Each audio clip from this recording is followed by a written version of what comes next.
edukasyon. Kandon City Division, tara na! Hello, 5th graders! Welcome to Tirad Pass Network, DepEd Candon City Teleskwela, kanlungan ng kaalaman tungo sa kahusayan at kaunlaran. Tara na! I am Teacher Erwina, your guide for today's session. Get ready and join me as we start learning our lesson right at the comfort of your home. Go grab your pen and paper and let's get started. For today, you should be able to describe the parts and functions of the male reproductive system. In this session, you are expected to identify the parts and functions of the male reproductive system. Understand the importance of the male reproductive system. Males and females have different body structures that enables them to reproduce. One of it is the reproductive system. Now that you are grown up, you start to notice some changes in your body. The human reproductive system has something to do with the differences and changes observed between males and females. First, let's talk about the male reproductive system. That's right! All boys watching have this. This is the male reproductive system. The male reproductive system is made up of several organs. These are specifically responsible for the producing sperm cells and hormones. What is a sperm cell? A sperm cell is the male reproductive cell. It is important for reproduction because it is needed to fertilize an egg cell, which comes from a female reproductive system. On the other hand, hormones are responsible for the development of adult male characteristics. A male can produce numerous or a lot of sperm cells. Did you know that an average man can have approximately 5 million sperm cells in a single drop of semen? But out of these millions of sperm cells, only one is needed to fertilize an egg cell. Now let's talk about the different parts of the male reproductive system and its functions. Number 1 is the penis. It is the external male organ with a tip called glans. It is covered with foreskin that may be removed through circumcision. The penis function is this. By filling it with blood, penis will erect. Therefore, it will be able to penetrate during sexual intercourse. Number 2 is scrotum. This is a pair of pouch-like sacs that contains the testes. It also controls the testes temperature because it must be slightly cooler than the body to produce sperm cells. Now, what is testes? These are the testes or testicles. If only one, you can call it testes. But since boys have 2 of these, let's call it testes. The testes are glands that produce the sperm cells. It is also responsible for making the male sex hormone called testosterone. Number 4 is the epididymis.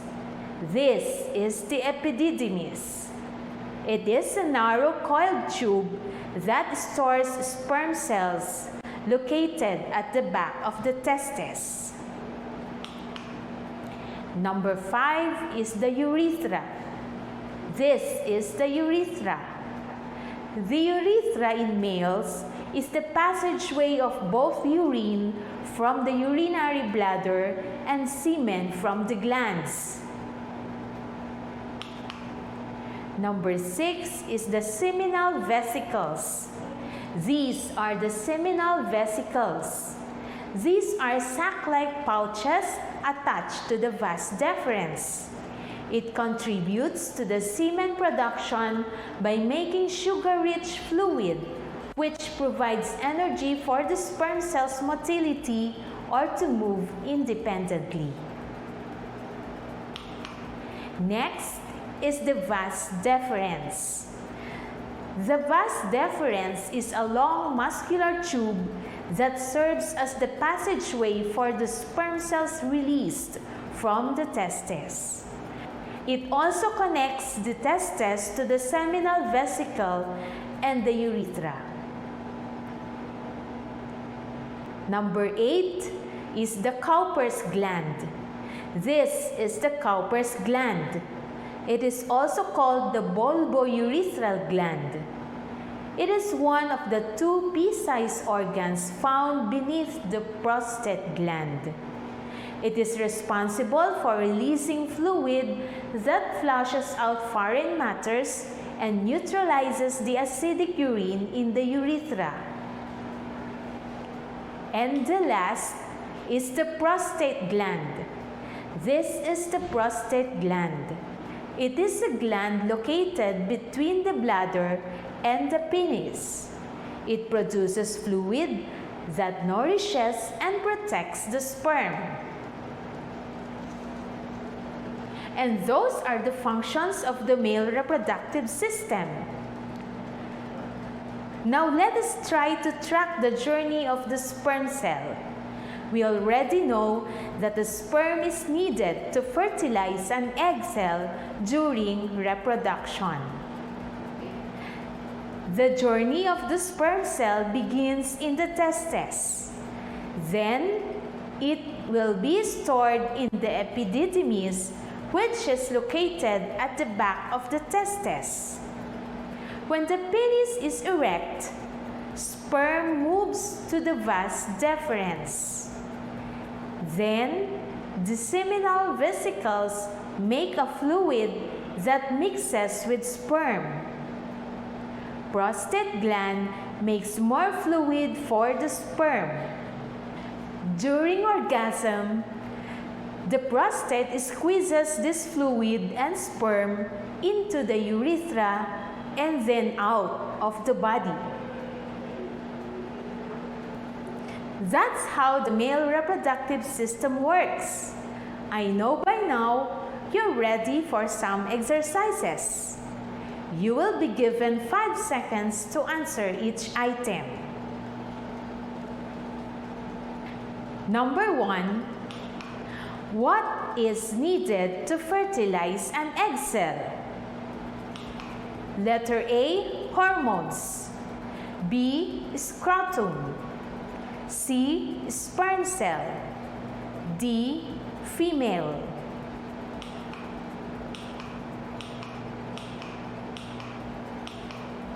Time is up. The answer is C, sperm cell.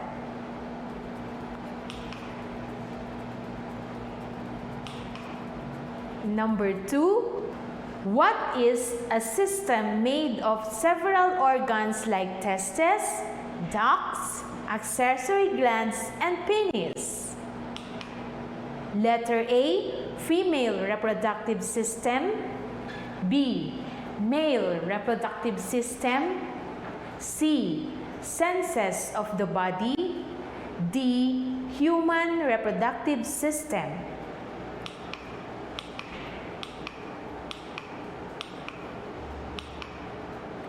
Time is up. The answer is B, male reproductive system. Number 3. Which part of the male reproductive system are glands that produce the sperm cells and male sex hormone? Letter A, penis. B, testes. C, Cowper's gland. D, prostate gland.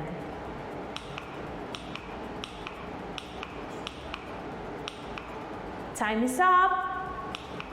The answer is B, testes. Number 4. What do you call a tube that stores sperm cells? Letter A, epididymis.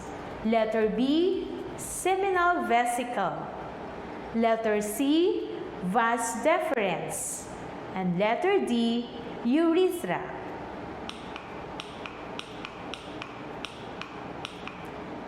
Time is up. The answer is A, epididymis. Number 5. What do you call the pouch-like sacs that protects the testes? Letter A, glands. B, penis. C, epididymis. D, scrotum.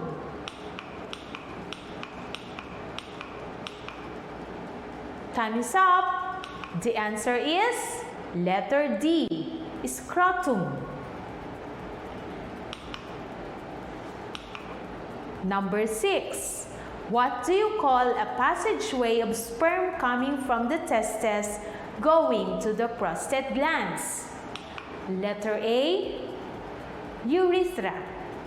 B, vas deferens. C, seminal vesicle. D, penis.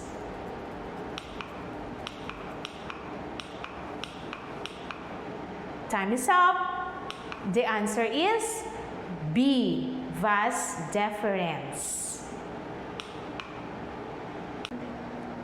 Number 7. Which of these contributes to the semen production by producing sugar-rich fluid which provide the energy for the sperm cell's motility? Letter A, urethra. Letter B, vas deferens. Letter C, seminal vesicle. Letter D, penis.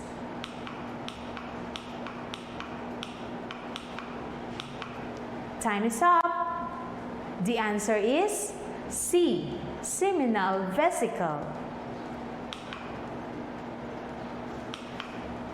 Number 8.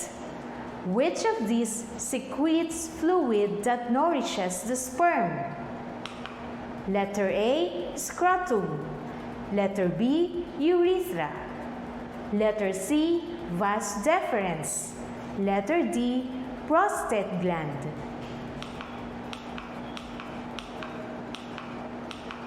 Time is up. The answer is D, prostate gland.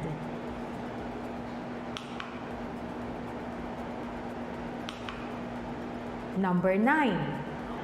What will happen if the sperm count in a semen of a person is lower than the normal? Letter A, fertilization possibility is high.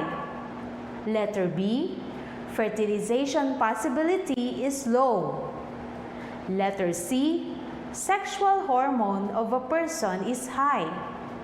Letter D, sexual hormone of a person is low.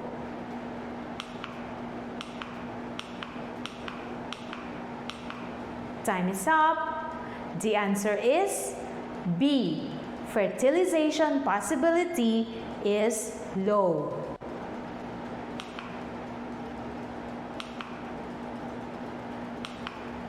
Number 10. If a person is gay, is it possible that his sperm cell can fertilize an egg cell? Letter A, no. Letter B, yes. Letter C, impossible. Letter D, maybe.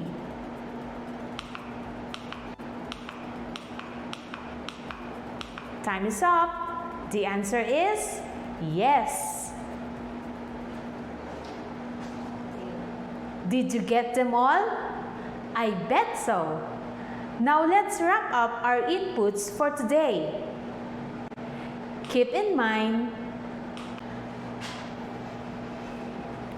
the male reproductive system is made up of several organs which include the testes, ducts, accessory glands, and penis. It is specifically responsible for producing sperm cells and hormones.